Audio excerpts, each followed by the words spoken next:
The main thing we're talking about today, our big topic we're going to do a deep dive into is trust, the psychological effects of lying, con artistry, etc. What that looks like in the mental health space. I know we all know what it is, but from a doctor's point of view, Josh, tell me some stuff I don't know about trust. It's a psychological state involving a vulnerability to somebody else based on positive expectations of their intentions and behavior. Yeah, vulnerability is a great word there. Think of the dog who will show you its belly. It wants belly rubs. This is, in essence, the epitome of trust and what we're doing with each other. The dog is trusting you that you're not going to stab it in its belly. Right. And that is basically what trust is. But it's not just a belief. It's an act of choice for us to rely on someone despite the inherent risks of being let down. Right. Psychologically, trust is built upon several components. First is the perceived ability or competence of the other person. You think they can do what's expected. Makes sense. The second is the perceived benevolence.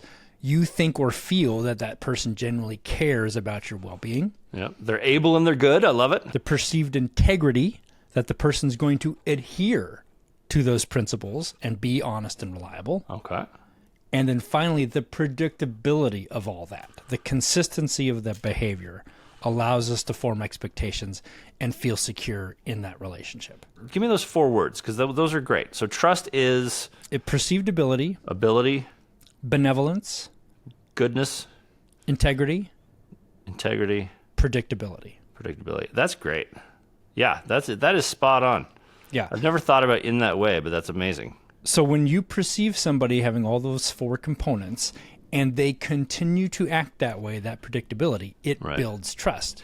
Okay, so Tom Cruise or Ethan Hunt always has the ability, he always has the goodness, he always has the integrity, and he always predictably is able to overcome the impossible mission. So Ethan Hunt, he's the embodiment of trust. Yeah. I love that. I would posit even more so because that is portrayed against a backdrop of the spy world. Right.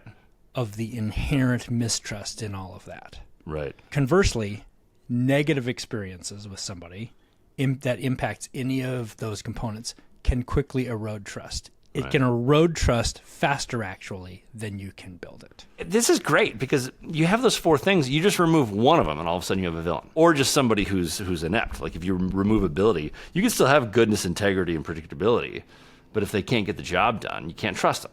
Mm-hmm. That's fantastic. They could have, goodness and ability, but no integrity. Jim Phelps. Yeah. He was good for a long time, and then all of a sudden just didn't have integrity. And that led to a lack of predictability, obviously. Sure. But yeah, you can kind of create a good villain by just removing one of those 4 elements of trust. In fact, I think as we go forward, let's look at the villains in our movies based on this 4-prong approach to trust. And I bet you're right. Yeah. Yeah.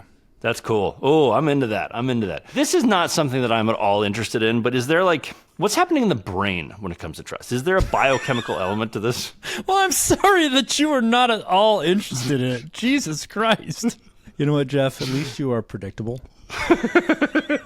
Look, I have integrity for our audience. I'm trying to keep it on 100 here.